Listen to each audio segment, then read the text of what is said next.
17절까지의 말씀을 교독하도록 하겠습니다. 로마서 1장 15절에서 17절까지의 말씀입니다. 신약성경 239페이지 로마서 1장 15절에서 17절의 말씀입니다. 15절 제가 먼저 읽겠습니다. 그러므로 나는 할 수 있는 대로 로마에 있는 너희에게도 복음 전하기를 원하노라.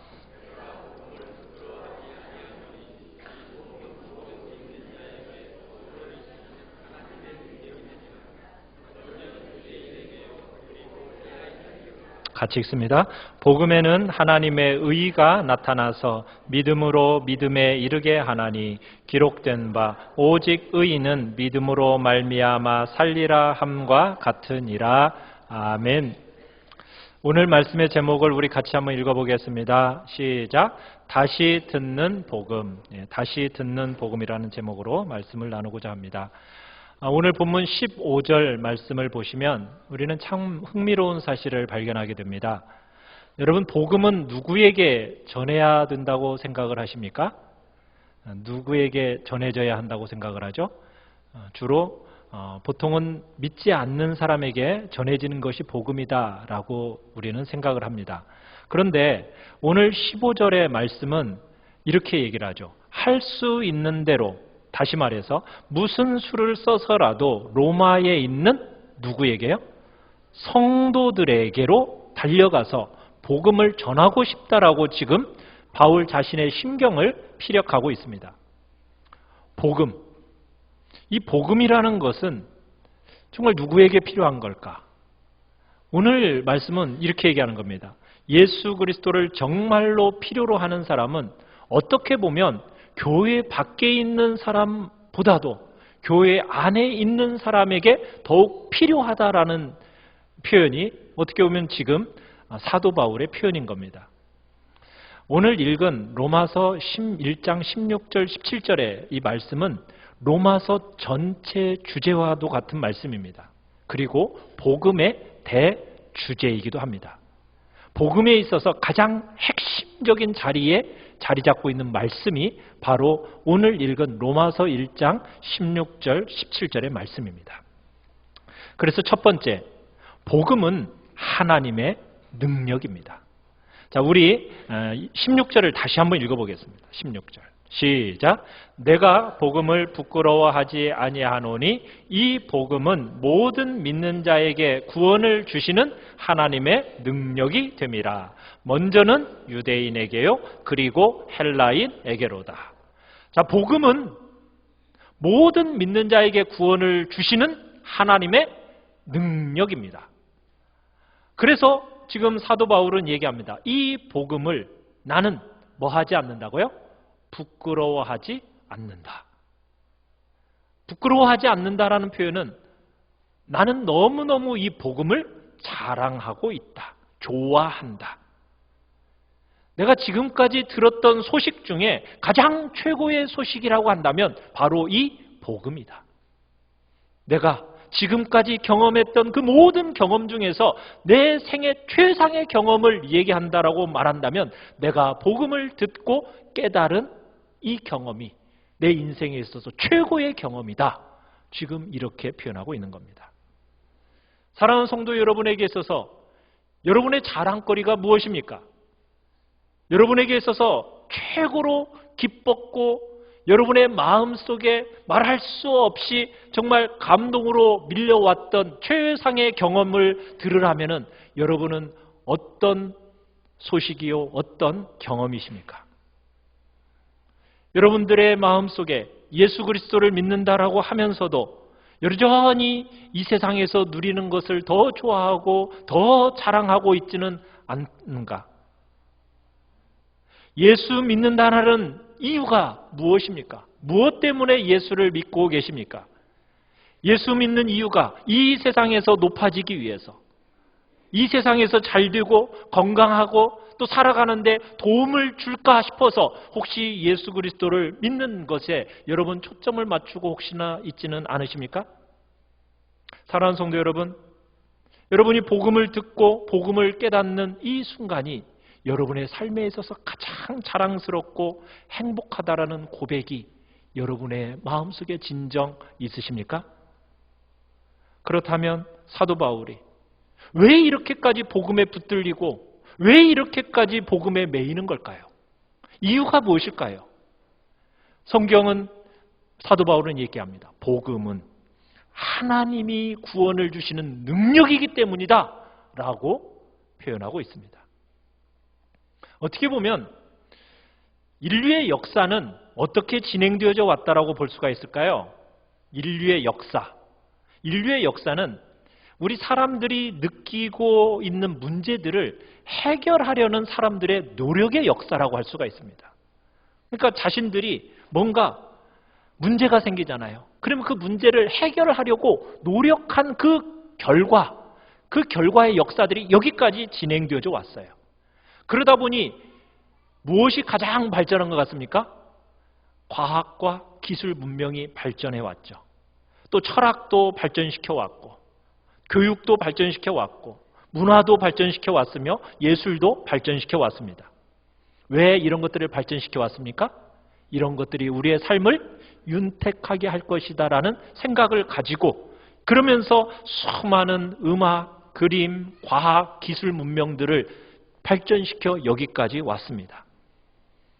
자, 이렇게 발전되어져 온 이 과학기술 문명의 혜택을 우리가 누리고 있는 이 시점에 여러분들의 사람들의 문제는 과연 해결이 되었나요?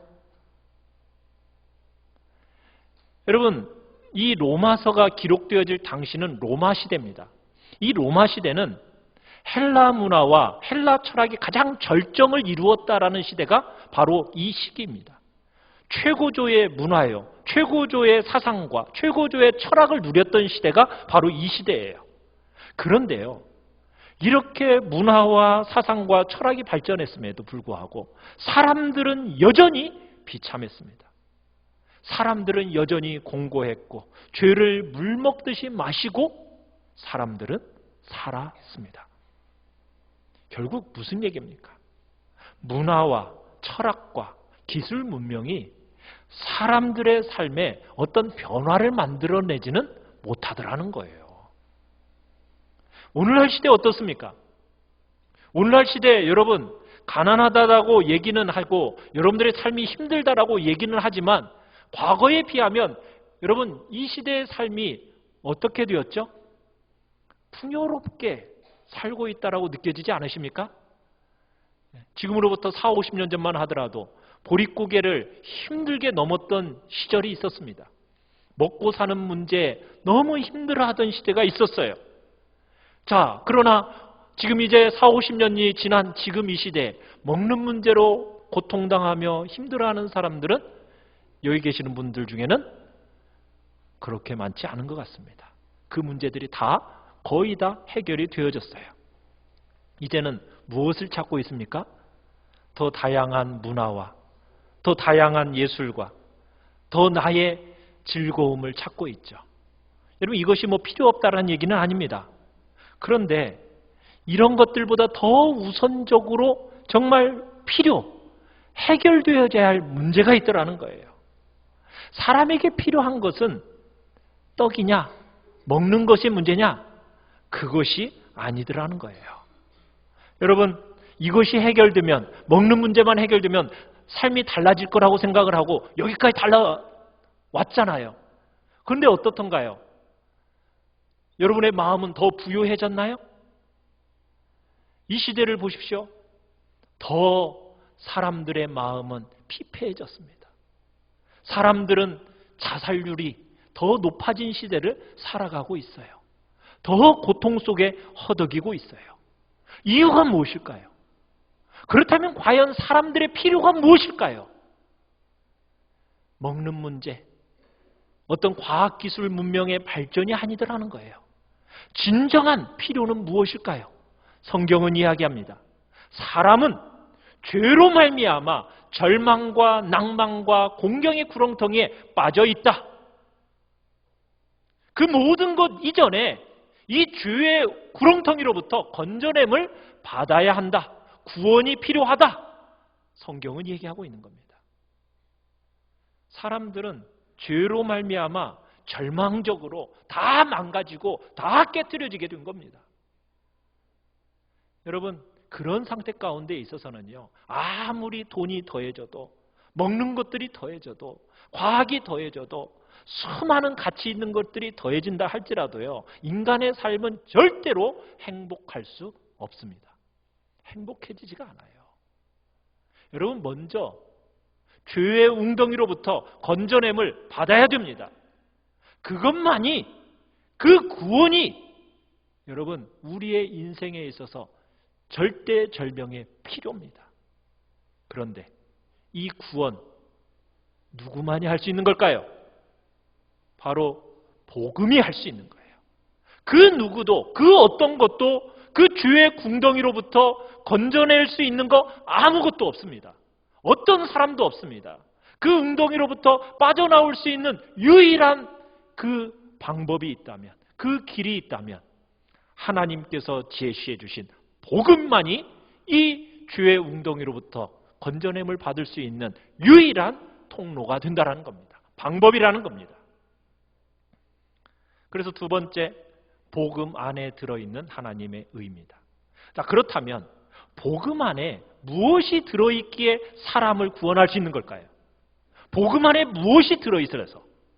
자, 오늘 본문을 보시면은 우리 한글 성경에는 빠져있는 단어가 있습니다. 뭐가 빠져있느냐면 원문에는 왜냐하면이라는 단어로 연속해서 그 성경 구절들이 이어져 가고 있어요. 이렇게 연결됩니다. 왜 내가 로마에 가서 그렇게 복음을 전하기를 원하는지 아느냐? 왜냐하면 복음은 모든 믿는 자에게 구원을 주시는 하나님의 능력이기 때문이다. 왜냐하면 복음에는 하나님의 의가 나타나서 믿음으로 믿음에 이르게 하기 때문이다. 원문에는 이렇게 진행이 되어집니다. 왜 복음이 사람들을 구원하는 하나님의 능력입니까?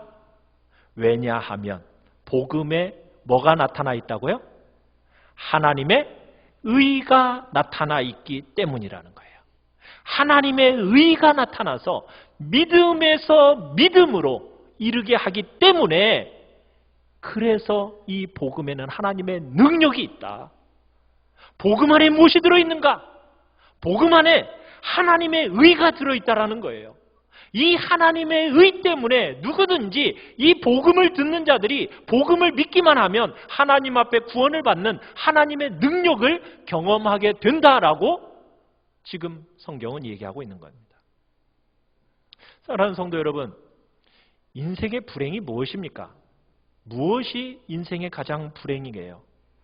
못 먹는 것이 불행일까요? 아닙니다. 여러분, 가난하고 돈 없음이 불행입니까? 아닙니다. 정서적으로, 육체적으로 장애를 가진 것이 불행입니까? 아닙니다. 이 세상에서 눈물과 고통을 겪는 것이 불행입니까? 아닙니다.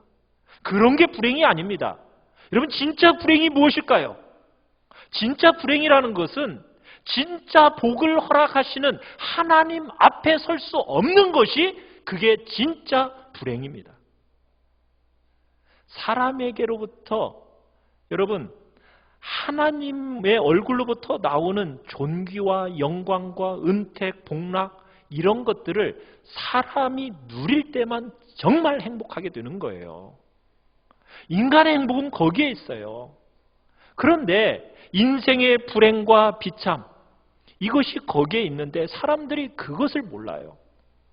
하나님을 떠나 있는 것이 인생의 불행이요 비참입니다. 인간이 하나님의 얼굴을 대면해서 서로 바라보면서 진짜 참된 복의 근원이신 하나님으로부터 흘러나오는 그 은택과 복락을 받아 누려야 되는데, 그것을 받을 수 없고 하나님과 떨어져서 관계가 깨어져서 그분 앞에 설 수 없는 것이 인간의 진짜 불행이라고요. 하나님이 우리를 바라보시는 얼굴이 행복한 얼굴로 바라봐야 되는데, 내 얼굴을 바라보면은 하나님이 화가 나신다는 거예요. 역겹다는 거예요. 왜요? 죄를 가진 인간에 대해서 하나님은 역겨워하시는 겁니다. 그래서 그 얼굴이 진노의 얼굴로 바뀌어버리는 거예요. 이게 인생의 불행입니다. 그래서 인생의 참된 치료와 회복과 기쁨이 어디에 있을까요? 그것은 사람이 하나님께로 돌아가서 그 하나님 앞에 설 때에 진정한 치료와 회복과 기쁨이 있는 거예요. 그런데 문제가 어디 있다고요? 사람이 태어나는 순간부터 무엇을 가지고 태어난다고요? 죄를 가지고 태어난다는데 문제가 있는 거예요. 그 순간부터 하나님과 관계가 깨어진 겁니다. 허물과 죄로 우리 모든 인간들은 죽은 상태입니다. 모든 사람이 죽어 있어요. 죄 때문에 하나님과 관계가 철저하게 깨어져서 그 결과로 죽어 있는 거예요. 육체는 지금 살아있는지 모르지만 여러분, 참된 생명에 대해서는 죽어 있는 겁니다. 인간은 지금 죽어 있는 상태예요. 그런데다가 여러분, 하나님이 우리를 어떻게 보신다고요? 행복한 얼굴로 여러분을 보면 막 기뻐하신다고요? 죄 지은 죄인에 대해서는 하나님의 어떤 얼굴이시라고요? 그분은 너무 거룩하시고 의로우신 분이고 그 눈은 정결하셔서 차마 더러운 죄는 보지 못하시는 분이라고요. 하나님은 그런 분이십니다. 그런데 우리는 어때요? 죄를 좋아해요. 우리는 죄를 버리지 못합니다. 하나님이 그렇게 역겨워하시는데 죄에 대해서 그렇게 너무너무 미워하시고 그 죄에 대해서는 반드시 죄에 대한 합당한 대가를 요구하시고 심판을 하나님은 준비하고 계시면서 그 진노로 하나님이 지금 처절하게 그 무시무시한 형벌을 준비해 놓고 계시는데 그 하나님 앞에 우리 절대 설 수 없고 죄라는 것과 하나님을 나란히 세울 수 없다고요. 그만큼 죄라는 것은 역겹고 더러운 것입니다. 자, 그런 우리 인간이 하나님 앞에 서려면 우리가 어떤 사람이 되어야 될까요? 어떤 사람이요? 의로운 사람이 되어야 되는 거예요. 의로운 사람이. 여러분, 구원은요, 죄 용서만이 아닙니다. 죄가 용서되는 것, 그거 아주 중요한 부분이에요. 그리고 구원에 있어서 첫걸음입니다. 그러나 구원의 전부는 아니에요. 여러분, 구원이라는 것은 우리가 죄에서부터 건져냄을 받을 뿐만 아니라 어디 앞에 서야 된다고요? 하나님 앞에 설 수 있어야 돼요. 그런데 하나님 앞에 서려면은 우리가 어떤 존재가 돼야 된다고요? 의로운 존재가 돼야 된다고요. 거룩한 존재가 돼야 된다고요. 하나님 앞에 설 수 있는 자가 되기 위해서는 하나님의 의를 가진 자가 돼야 된다고요. 하나님의 의를 가진 자만이 하나님 앞에 설 수가 있게 되는 거예요. 죄가 용서되고 또 죄를 짓는 존재, 그렇게 되어서는 우리가 하나님 앞에 설 수 없는 겁니다. 우리는 어떻게 된다고요? 적극적으로 하나님 앞에 의로운 존재로 나타나야만 되는 거예요. 적극적인 의가 우리 안에 있어야 하는 거예요. 하나님을 대할 때 우리의 모든 수치심이 사라지고 모든 두려움이 사라지고 과거의 모든 죄에 대한 아픈 추억들이 씻어지고 하나님 앞에 떳떳하고 당당하게 그분 앞에 서서 우리로 하여금 그분 앞에 설 수 있도록 만들어주는 것, 그것이 뭐라고요? 하나님의 의가 우리를 그분 앞에 서게 만드는 겁니다. 그래서 우리 기독교의 구원에 있어서요, 이 의라는 요소가 가장 중요한 요소입니다. 가장 중요해요. 이 의가 하나님 앞에 우리를 세우거든요. 이 의를 통해서만 우리가 하나님 앞에 담대하고 떳떳하게 그분 앞에 서서 그 하나님께로부터 흘러나오는 은총과 복락과 기쁨을 우리들이 받아 누릴 수 있게 되는 거거든요. 그런데 이 하나님의 의가 어디에 나타나 있다고요? 복음 안에 나타나 있다고요. 의로움이 없이는 절대로 하나님 앞에 설 수 없는데 이 하나님의 의가 어디 안에 들어있다고요? 복음 안에 들어있다고요. 복음 안에 들어있는 이 하나님의 의를 우리에게 제공하셔서 우리 죄인된 우리들을 뭐라고? 의롭다 여겨주시겠다는 거예요. 이 하나님의 의가 복음 안에 들어있어요.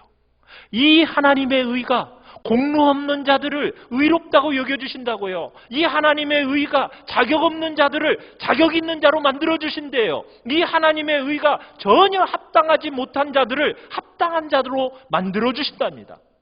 그래서 이 하나님의 의가 우리가 하나님 앞에 설 때 부끄러움도 없고 두려움도 없고 벌받을 것 같은 공포심이나 또 내가 전해주었던 그 죄에 대한 수치심과 부끄러움들을 다 내려놓게 하시고 하나님의 그 의로 당당하게 서서 그분 앞에서 복을 구하고 복을 누릴 수 있게 되는 그런 놀라운 역사가 나타나는데, 그것이 바로 하나님의 의가 복음 안에 들어있다는데 지금 보여주고 있는 거예요. 세 번째, 믿음으로 얻게 되는 하나님의 의입니다. 자, 그렇다면 지금 복음 안에 뭐가 들어있다고 얘기했습니까? 하나님의 의가 들어있어요. 자, 그러면 이 하나님의 의가, 복음 안에 들어있는 이 하나님의 의가 우리에게 어떻게 제공이 되어질까요? 그것은 하나님의 아들에 관한 이야기로 제공이 되어집니다. 자, 우리 로마서 1장 2절 4절, 2절에서 4절까지를 우리 같이 한번 읽어보겠습니다. 로마서 1장 2절에서 4절입니다.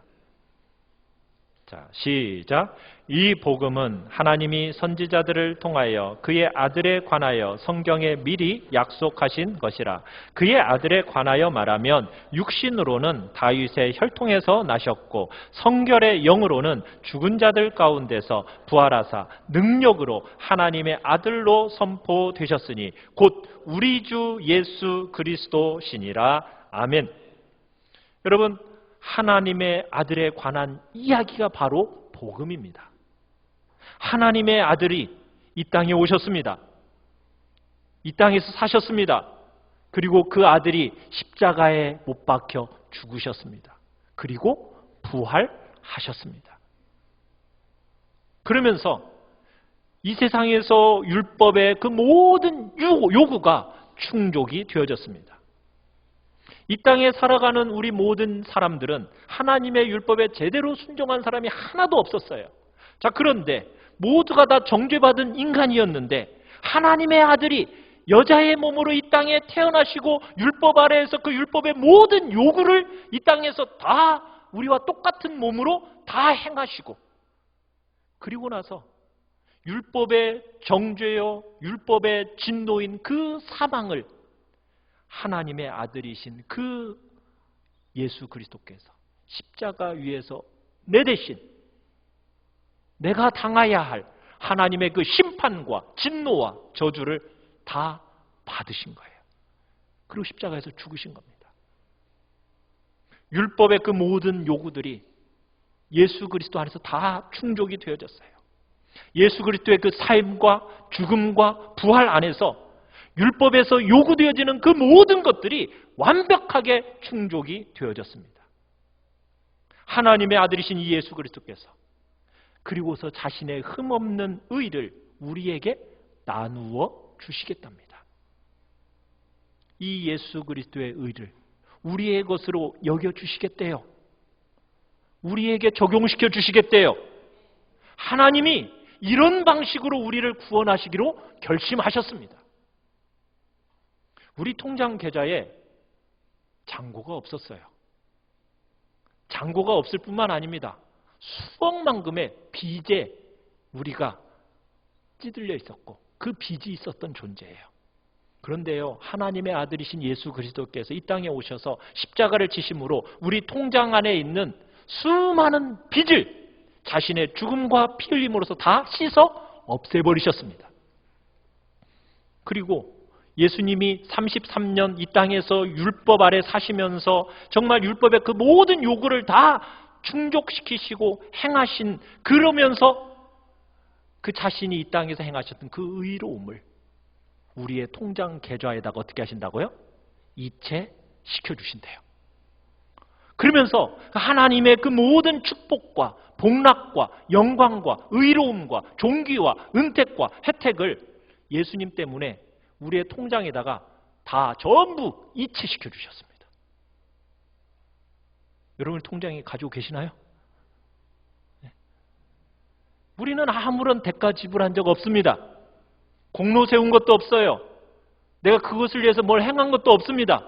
그렇지만 우리의 통장 계좌 안에는 어마어마한 축복과 영광들이 지금 이체되어 공급되어져 있고 저장되어져 있습니다. 우리를 의롭다 여기신다는 거예요. 의의 전가가 일어난 겁니다. 그렇다면 이 의 어떻게 우리의 것이 될까요? 이 하나님의 의가 어떻게 우리 것이 됩니까? 이 의는 누구든지 믿음으로 얻게 됩니다. 믿음으로. 우리가 한 거 아무것도 없습니다. 그렇지만 하나님이 거저 주시는 이 선물인 이 의를 어떻게 하면요? 내가 수동적으로 기쁨으로 내가 맞아들이면, 영접하면, 내가 그것을 환영하면, 그러면은 그 하나님의 의가 누구 것이 된다고요? 내 것이 된다고요. 하나님께서 예수 그리스도 안에서 그 공로로 말미암아 의를 거저 주시는 줄 알고 내가 기쁨으로 그래 그 의 내가 받고 싶다, 갖고 싶다, 그 의 내가 환영해서 영접해서 맞아들이면 하나님 앞에 내가 떳떳하게 서서 하나님의 그 모든 은택과 복락을 마음껏 누릴 수 있는 영광이 주어진다는 거예요. 복음이 복음인 이유가 무엇입니까? 여기에 있는 거예요.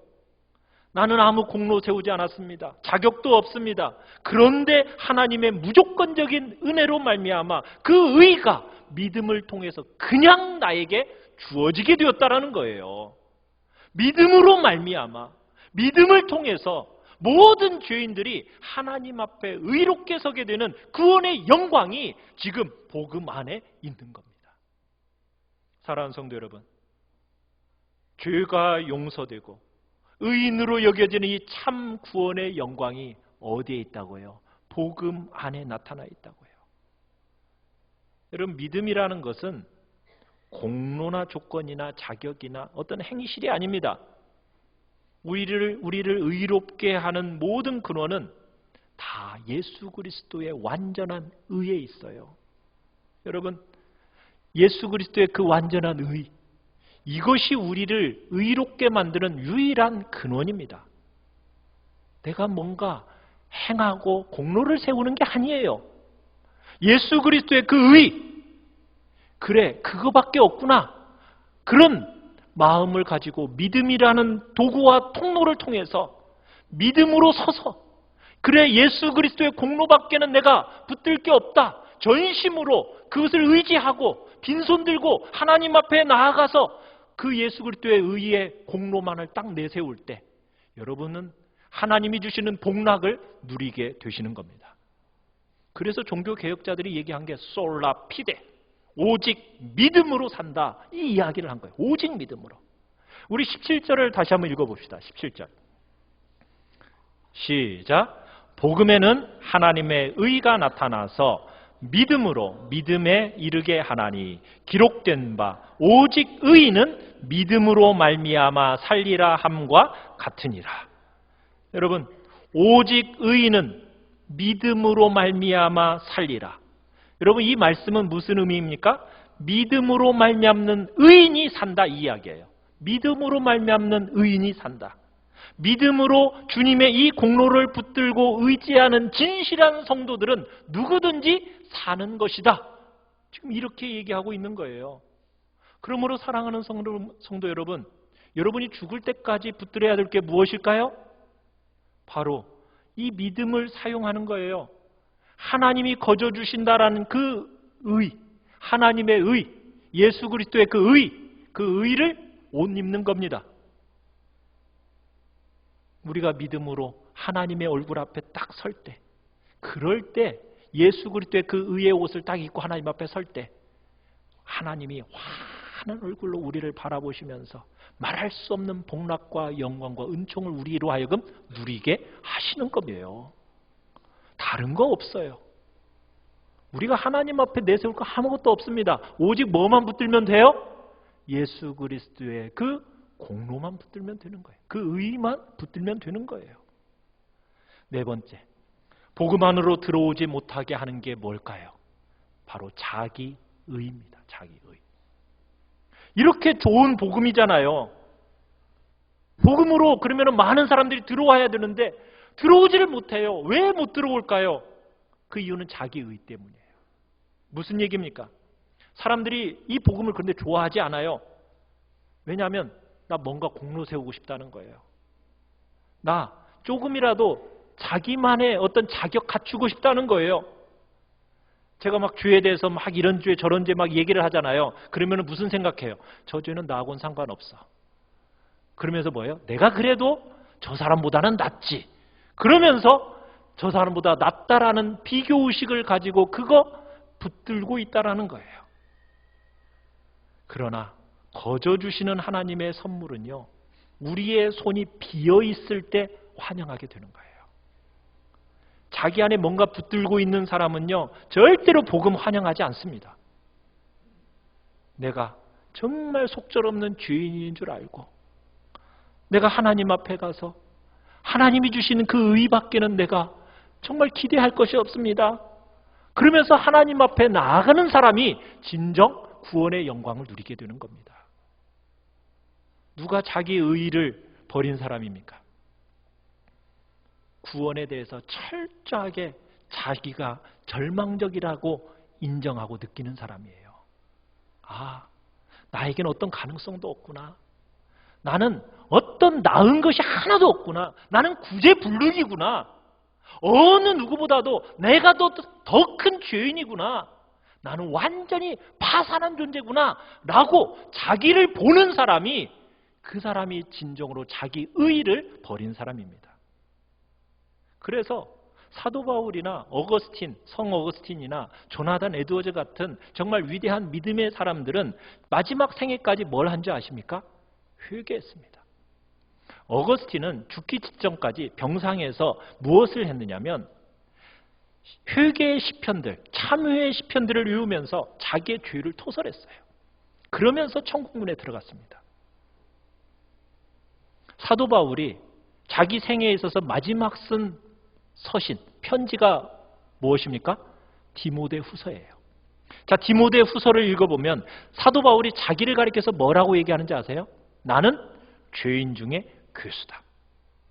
나같이 더럽고 나같이 악하고 나같이 형편없는 것이 세상에 없다. 여러분, 이렇게 사도 바울은 자신을 표현하면서 결국에는 주님의 천국으로 들어갔어요. 아니, 정말 훌륭한 사람들이잖아요. 그렇게 훌륭한 사람들이 왜 그런 수많은 믿음의 선배들이 자신을 죄인의 괴수처럼 고백하고 자신의 죄를 고백하고 천국에 들어갔을까요? 여러분, 이유가 뭡니까? 벌받기 두려워서였을까요? 아닙니다. 하나님께서는 아무 공로 없는 자들을 향해서 주시는 이 하나님의 의 때문에 그렇게 했던 거예요. 죄만 용서되는 게 아니라 우리를 적극적으로 의롭게 하시는 이는 이 하나님의 의, 공로 없는 우리에게 믿음이라는 이 통로를 통해서 우리에게 그냥 주어지는 줄, 이 하나님의 의가 그냥 주어진 줄 알고 있기 때문에 그 손에 있는 거 다 내려놓은 겁니다. 내세울 거 아무것도 없고 아무것도 없다. 오직 나는 예수 그리스도만 발견되기 원한다. 여러분, 믿음으로 하나님께로부터 난 의, 이거 하나 붙들기 위해서 다른 모든 것들은 다 어떻게 여겼다라고요? 해로 여겼다. 배설물처럼 여겼다. 내가 지금까지 붙들고 살았던 거, 내가 지금까지 자랑했던 거, 내가 지금까지 의지했던 거, 내가 남들보다 낫다고 믿었던 거 다 내려놓고 뭘 한다고요? 하나님이 믿음을 통해서 주시는 하나님께로부터 난 의, 이거 하나 붙들고 주님 앞에 선다는 거예요. 여러분, 우리가 하나님 앞에 설 때 뭐 들고 여러분 하나님 앞에 서시겠어요? 아무것도 없습니다. 다 내려놓으십시오. 예수 그리스도 안에서 우리에게 주어진 이 하나님의 의, 이거 하나 붙들고 하나님 앞에 서는 거예요. 이 믿음이 우리의 망가진 죄를 용서하고 믿음으로 그 예수 그리스도의 의가 나의 의로 여겨지면서 하나님 앞에 설 때 절대로 수치감도 느끼지 않고 두려움도 느끼지 않고 죄에 대한 어떤 공포심도 내게 느껴지지 않으면서 하나님 앞에 그 보좌 앞에서 담대하게 나아가서 주님이 주시는 그 복락을 누릴 수 있게 되는 겁니다. 이것이 하나님의 복음 안에 있는 의입니다. 사랑하는 성도 여러분, 여러분 안에 복음 안에 있는 이 하나님의 의가 여러분에게는 주어져 있으십니까? 여러분은 진정 하나님 앞에 떳떳하고 당당하고 정말 어떤 수치심도 부끄러움도 느껴지지 않는 그런 존재로서 여러분 하나님 앞에 서 계십니까? 서 계십니까? 서 계셔야 됩니다. 무엇이 우리를 그렇게 만들어준다고요? 예수 그리스도의 그 의, 믿음으로 말미암아 주어지는 하나님의 의, 이것으로 우리가 당당하게 서는 거예요. 혹시 여러분 아직도 뭔가 붙들고 계시는 분이 계십니까? 이 시간 다 내려놓읍시다. 내가 지금까지 정말 의지했던 거 다 내려놓읍시다. 지금까지 자랑했던 거 다 내려놓읍시다. 남들보다 내가 좀 낫다라고 여겼던 거 다 내려놓읍시다. 하나님이 믿음을 통해서 주시는 하나님께로부터 난 의, 이거 하나 붙들고 내가 이 시간 주님 앞에 서겠다고 우리 이 시간 결단하며 나가야 됩니다. 그럴 때 여러분 말할 수 없는 구원의 황홀함을 여러분들이 경험하게 되는 거예요. 예수보다 더 좋은 게 없구나. 구원받은 것보다 더 기쁜 것이 없구나라는 그 진실한 고백이 그때 나타나게 되는 겁니다. 사랑하는 성도 여러분, 이 황홀한 구원의 감격을 경험하시길 바랍니다. 그리고 구원의 감격을 통해서 이 험악한 세상을 넉넉히 승리하며 나아가는 복된 삶이 되시기를 간절히 축원합니다. 우리 시간 주님 앞에 찬양할 때 천부여 의지없소서. 하나님, 저 의지할 거 아무것도 없습니다. 저 빈손 들고 주님 앞에 섭니다. 주님이 외면하시면 저 어디 가겠습니까? 주님, 예수 그리스도의 그 의 하나 붙들고 저 주님 앞에 서니 저 받아주세요. 주님이 주시는 그 말할 수 없는 복락 누리며 살아가는 복된 존재로 서게 해주세요. 우리 시간 천부의 의지 없어서 우리 같이 찬송하며 나아갑니다.